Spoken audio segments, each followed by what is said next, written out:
미래를 보는 창, JTB. 안녕하세요. JTB 제이입니다. 오늘은 디커플링을 유도하는 악재 현실화 될까라는 주제로 이제 간단하게 짚어보도록 하겠습니다. 여기서 말하는 디커플링은 우리나라 시장입니다. 우리나라 시장이 다른 국제 시장과 달리 나홀로 하락을 하는 그런 사태가 일어날 수도 있기 때문에 이거는 제가 월요일날 충분히 말씀을 드렸을 거예요.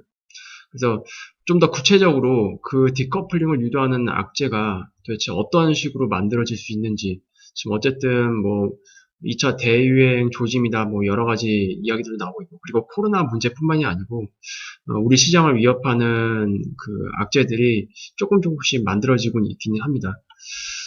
먼저 이 코로나 자체는 문제가 되지 않는다라는 거를 이미 시장 참여자분들은 이제 대부분 다 알고 계실 거예요. 그러면 뭐가 문제냐? 어, 이제 9월 달이 되면 정부 지원금이 끊깁니다. 우리나라 같은 경우.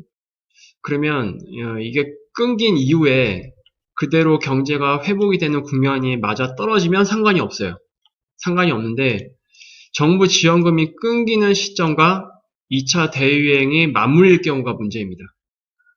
이렇게 되면 결과적으로 우리가 사회적 거리두기 3단계로 갈 수가 있거든요. 지금은 이제 2단계가 강화되고 있는 그런 국면인데 2단계와 3단계는 차원이 다릅니다. 3단계는 경제적으로 좀 많이 위축이 될 수 있기 때문에 그런 환경을 충분히 만들거든요. 그래서 이런 것들로 인해서 영업 상황이 악화가 될 수 있다는 거. 그게 문제입니다. 그리고 특히 여행 관광 업종. 지금 다 무급휴직으로 버티고 있잖아요. 근데 정부 지원금도 끊기고 이게 확산이 되면 기업들 입장에서 선택할 수 있는 카드는 대량 해고밖에 없습니다. 그래서 문제가 되는 거예요. 그래서 이거 자체로는 문제가 안 되지만 이걸로 인해서 이런 것들이 현실화 될 경우 이런 것들이 다 문제가 됩니다. 그리고 제조업도 부분적으로 타격을 받을 수밖에 없어요. 그리고 지금 이제 막 내수시장 다시 살리려고 노력하고 있는데 이제 찬물을 끼얹는 그런 상황이 되는 거죠. 그러면 내수시장 마찬가지로 불확실성이 증가하게 됩니다. 그리고 내수시장은 결국 이 소비에 대한 문제인데 이런 환경에서 어떻게 소비가 늘어날 수가 있겠어요? 물론 돈을 잘 버는 업종은 있긴 있어요. 이번에 우리가 확인했죠. 코로나19 상황에서도 매출이 늘어나는 업종이 있고, 그리고 거기서 수혜를 받는 업종이 있긴 하지만, 전체적으로 봤을 때는 그 일부분에 지나지 않습니다. 그래서, 이 상황에서 어쨌든 우리는, 빈부 격차가 더 커지고 있는 상황을 지금 맞이하고 있고, 그리고 결과적으로 총량을 봤을 때는 내수시장에는 악재다라고 이제 볼 수가 있을 것 같습니다. 그리고 가뜩이나 여기에 긴 장마로 인해서 농산물 가격이 지금 폭등했단 말이에요. 저도 이제 주기적으로 장을 보는데, 뭐, 어떤 거는 뭐 4배가 오른 것도 있더라고요. 그래서 이런 것들이 또 추석 기간이랑 맞물리면서 물가 인상에 대한 그런 좀 부담감들이 다 작용을 할 수 있습니다. 이게 지금 다 한꺼번에 겹칠 수가 있어요. 그래서 문제가 되는 겁니다. 그렇게 되면 결과적으로 한계 가구가 증가하는 그런 상황으로 이어지겠죠. 그러면 한계 가구가 증가를 한다. 그럼 신용 문제까지 단기적으로 좀 문제가 될 수 있습니다. 그래서 이런 것들이 우리나라 경제에 전반적으로 악영향을 미칠 수 있기 때문에 언급을 드리는 거고요. 그리고 두 번째, 이거는 확실합니다. 대한민국의 펀더멘털을 결정짓는 지표는 수출이에요, 수출. 수출이 지금 감소폭이 좀 줄어들긴 했지만 어쨌든 이 기울기로 보면 이렇게 하향 추세입니다, 수출이. 수출이 이렇게 하향 추세이면은 우리나라 시장은 당연히 긍정적으로 바라볼 수가 없겠죠. 이게 우리 대한민국의 펀더멘털인데. 그리고 수출에 영향을 미치는 것이 이제 미중 무역 갈등 문제도 있고 그 외에 또 유럽 시장이 지금 봉쇄 조치를 하고 있기 때문에 그리고 해외에서 소비 심리가 악화되는 그런 흐름이 또 나타나게 된다면 결국 우리 수출에도 악영향을 미치게 될 수밖에 없습니다. 그래서 이런 것들이 우리 시장의 하방 압력을 일으키는 그런 요인들이라고 보시면 됩니다. 그리고 이제 시장 관점으로 한번 볼게요. 시장 관점으로 보면은 일단 4차 산업 관련 부분에 있어서는 대기업들이랑 정부의 투자가 오히려 지금 증가하고 있는 추세예요. 이런 환경에서도. 그래서 우리가 이번에도 확인했듯이 코로나19 환경에서도 매출 증가가 뚜렷하게 보이는 업종이 분명히 있다는 사실을 우리가 수치적으로 눈으로 확인을 한 상태입니다. 그리고 2차 대유행이 오더라도 언택트 소비는 오히려 증가를 할 수밖에 없어요. 그래서 이런 모든 것들을 좀 종합을 해 보면은 결국 이 바이러스 문제, 이거는 지금 우리가 여름이라서 다 지금 자만을 하고 있죠. 코로나 더 이상 뭐 그냥 기존 감기 같은 거다. 근데 바이러스에 대해서 잘 알고 계시는 분은 있으실 거예요. 바이러스가 치명도가 분명히 낮다고 말씀을 드렸습니다. 이 여름 기간에는. 낮은 이유는 일단 이 문제가 가장 크죠. 습도가 굉장히 높아요. 습도가 굉장히 높으면 이 바이러스가 우리 몸 안에 들어왔을 때 세포층을 이제 파괴시키는 영향력이 굉장히 낮아지거든요. 그래서 결국 치명도가 내려갑니다. 그리고 감염률도 상대적으로 낮아질 수밖에 없어요. 근데 이제 가을로 넘어가게 되면 습도가 다시 낮아지죠. 그리고 온도가 내려가죠. 그렇게 되면 자연스럽게 바이러스는 치명도와 감염률이 올라갈 수밖에 없습니다. 그리고 겨울이 되면 좀 비약적으로 상승하게 되겠죠. 게다가 이게 처음 맞는 코로나19 바이러스가 아니고 상당히 많이 변이된 바이러스를 맞이할 거기 때문에 문제가 되는 겁니다. 그래서 이 문제는 연말로 갈수록 언제든 튀어나올 수 있는 하방 리스크로 작용할 거라는 것을 항상 염두에 두고 보셔야 된다. 그리고 코로나19 상황에서도 상대적으로 덜 영향받는 업종과 섹터를 잘 살펴야 됩니다. 그리고 연준과 중앙은행에 지금 남아있는 카드들이 있습니다. 이런 것들을 고려를 해본다면 조정이 나올 경우에는 3월 저점을 깨는 형태의 과다한 조정은 지금 쉽게 예상할 수 없는 상태다라고 좀 요약을 해볼 수가 있겠죠. 그리고 시장의 전반적인 자본 흐름을 좀 예상을 할 때 우리가 가장 중요하게 보는 지표 중에 또 하나가 달러 인덱스, 그리고 유로 달러 환율 차트, 그리고 연준의 대차대 조표, 향후 경로 등 이런 것들을 좀 고려를 하는데, 지금 이 모든 것들을 고려를 했을 때 제가 뭐 계속 2분기에도 언급을 해드렸을 거예요. 다음 나오는 조정 이후가 가장 큰 기회다. 인생에 몇 번 오지 않는 기회가 될 수 있다라고 제가 말씀드렸죠. 이거는 변함이 없습니다.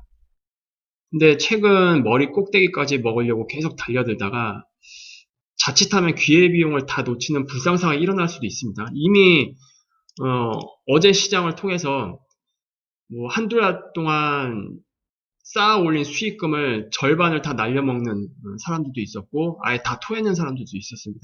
조정장이 그런 거예요. 이게 한 달 동안 올린 거 며칠 만에 다 빼버립니다. 급격하게. 그게 조정장의 특징이에요. 그래서 여기서 봐라 상방으로 간다. 자만했던 사람들 진짜 한 번에 다 당할 수가 있다는 거고 항상 조심을 해야 됩니다. 그래서 지금 수준에서는 현금 비중을 어느 정도 최소한 유지를 해줘야 돼요. 그리고 칼같이 대응을 해야 됩니다. 그래서 지금 구간에서는 그렇게 욕심을 부려서 안 된다라는 거 다시 한번 말씀을 드리고 싶고요. 그리고 제가 여기서 좀 달러 인덱스를 차트를 보면서 설명을 해 드릴 건데, 지금 우리 시장에는 디커플링으로 좀 악재가 나오고 있기 때문에 다른 나라 지수에 비해서 좀 하방 압력을 받고 있긴 합니다. 그런데 전반적으로 이제 큰 이제 조정다운 조정이 결국 이어지려면 결국 이 달러 인덱스가 상방이 나와야 돼요. 그래야 전반적으로 다 이제 조정 장세로 전환이 되겠죠. 근데 우리나라가 먼저 두드려 맞고 글로벌 조정 장세까지 맞물린다. 그러면 우리나라는 다른 나라에 비해서 상대적으로 더 많이 빠질 수 있다는 점은 항상 머리에 두셔야 됩니다. 지금 이제 달러 인덱스가 지금 보면은 어떻게 보면 이게 이런 식으로 내려왔단 말이에요. 여기서 한번 크게 큰 폭으로 내려오고 그 다음에는 그래서 이런 삼각 조정을 만들고 그리고 뭐 여기서 이제 이렇게 내려오던 아니면 뭐 여기서 시작이 돼서 이렇게 삼각 조정을 만들고 이렇게 내려오던 어쨌든 여기서 내려오는 이 긴 하락하던 구간에 거의 마무리 위치에 지금 가고 있는 상황이긴 하거든요. 그러면 어떤 형태로든 반등이 나올 수 있는 그런 환경은 만들어질 거예요. 그래서 지금 글로벌 장세가 언제 조정장으로 진행될지 이거를 일단 눈으로 확인을 해 보려면 그냥 명확하게 달러 인덱스가 이 구간 있죠, 이 구간. 기존에 지금 반등을 좀 만들어냈던 구간. 이 구간을 올라서는 경우, 이 영역으로. 그렇게 되면 글로벌 전체 시장은 조정을 좀 받게 될 겁니다. 그리고 지금 상황에서도 달러 인덱스가 이런 형태를 만드는지를 한번 잘 살펴보세요. 이런 형태를 만드는지. 저점을 한 번 더 낮췄는데 다시 올라올 때 저점을 높이는 형태. 그러면 단기적으로 쓰리바닥이 만들어지거든요. 그렇게 되면 이 영역대를 이 바닥권을 단기적으로 만들고 탈피를 해서 올라올 수가 있습니다. 이때가 글로벌 조정 장세가 만들어질 수 있다라는 거. 그것도 참고를 해주시면 되겠죠. 그래서 지금 뭐 특히 요즘 어딜 가나 주식시장에 대한 화제가 끊이지 않고 그리고 뭐 식사를 하든 뭐 어디를 가든 다 주식 이야기밖에 안 하는데 아마 어제 좀 개인 투자자들은 조금 한번 겁을 먹은 상황일 수도 있을 겁니다. 수익을 상당 부분 많이 토해냈기 때문에.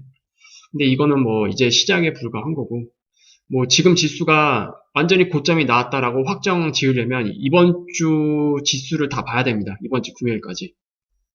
대충 이번 주 금요일까지 지수 흐름을 보이면 얼마 전에 만들었던 선물지수 기준으로 3위7인가 3위 6이었죠. 여기가 반등 비파가 다 끝난 건지 아니면 추가적으로 고점을 올려야 끝나는 건지를 좀 확인을 할 수가 있습니다. 그래서 일단 이번 주 시장 흐름이 우리나라 시장 관점에서 봤을 땐 굉장히 좀 중요해 보이고요. 그리고 지금 국가에서 얼마 전에 그 8.15 그 시위에 나섰던 모든 사람들을 다 전수조사한다고 이제 발표를 했죠. 전수조사를 하게 되면 자 기본적으로 지금 여름이죠. 여름인데 건강한 사람들은 대부분 무증상자일 거예요.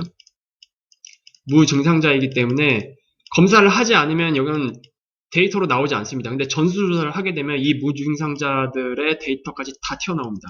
그러면 지금 확진자가 오늘 발표된 게 297명이었죠.